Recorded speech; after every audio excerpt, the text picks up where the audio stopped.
Los Angeles at 1:17 a.m. isn't a city. It's a graveyard of orange streetlights and exhausted souls.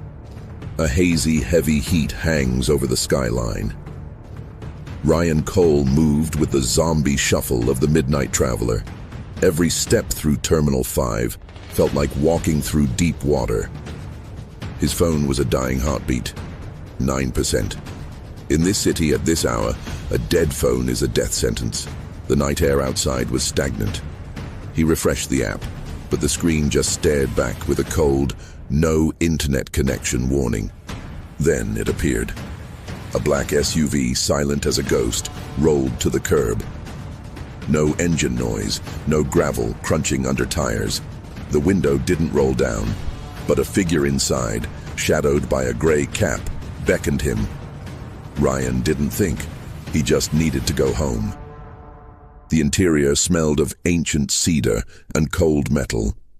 It was a sterile, suffocating scent that didn't belong in a car.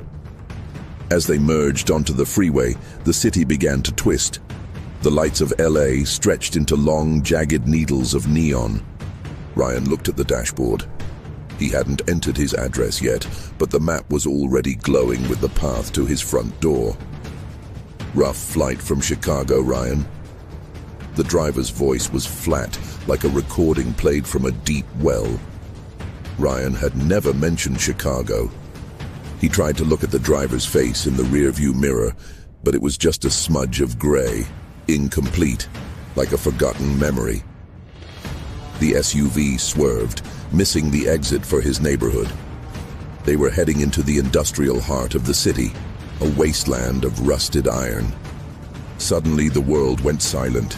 No other cars, no lights in the windows of the passing buildings, just the hum of the SUV. Ryan looked at his watch. 1:17 a.m. He looked again a minute later. Still 1:17 a.m. The time had stopped, but the nightmare was accelerating. "It's time to remember, Ryan," the driver whispered. Violent flashes tore through Ryan's mind. The smell of rain on hot asphalt, the blinding glare of high beams. The SUV came to a halt at a red light that refused to change. The driver turned, his face still a void of shadow. 6 months ago, this exact street, the passenger girl. Her laughter had turned to a scream as the glass shattered. He wasn't catching a ride home. He was reliving the end. The guilt he had buried rose up like a flood.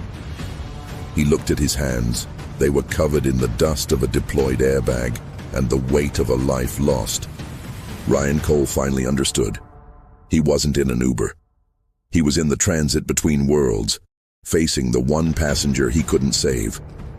As the reality sank in, the orange glow of the city faded to total crushing blackness. There was no going home. The smell of gasoline and burning rubber, that is always how it starts. Or maybe, that is how it always ends. Ryan gasps for air, his lungs burning. He is no longer in the wreckage. He is in the back seat of a sleek, black SUV. The driver does not look back. He watches the road through the rain-streaked windshield. His voice is a low, weary rasp. "You died minutes ago, Ryan. You have been in this car for a very long time. You just keep forgetting the impact." Flashes of a life Ryan barely remembers. A conference in Chicago. A blurred face of a woman laughing. Then, the screech of tires. The SUV enters a tunnel. The lights pass overhead in a rhythmic, hypnotic pulse. Every flash feels like a heartbeat he no longer has. The driver speaks of home. A place Ryan thinks he is going, but the road never turns toward any familiar neighborhood. Ryan looks at his reflection. It is not himself he sees. A blood-covered version of him stares back, screaming in total silence. Then another reflection. An older man, weary and broken. He looks exactly like the man behind the wheel of this very car. They emerge from the tunnel into the heart of Los Angeles. The rain is heavy now, washing the grime of the city into the gutters.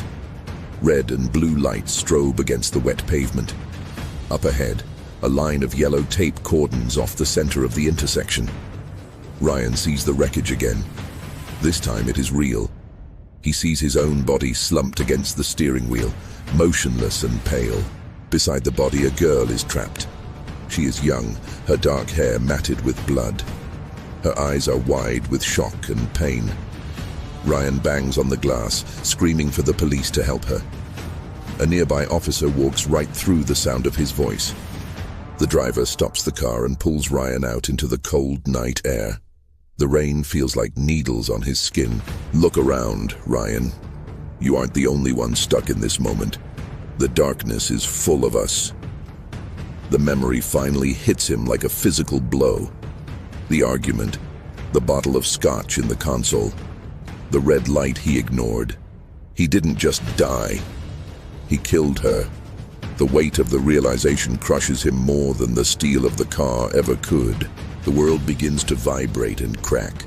The buildings lean inward, and the sky turns the color of a fresh bruise. The driver removes his cap. He is Ryan, 30 years older, his face etched with the exhaustion of 1,000 identical nights. He hands Ryan a set of keys. "It is your turn now," he says. "You have to guide the next one." Maybe this time he'll listen. Everything dissolves into a cold, bottomless black. The silence is absolute until a familiar sound breaks through the void. Ryan wakes up. He's behind the wheel of the SUV at LAX. The air is cool and the city lights are bright. A notification pings on the dashboard. New pickup request, Ryan Cole. Destination, home. The cycle begins again.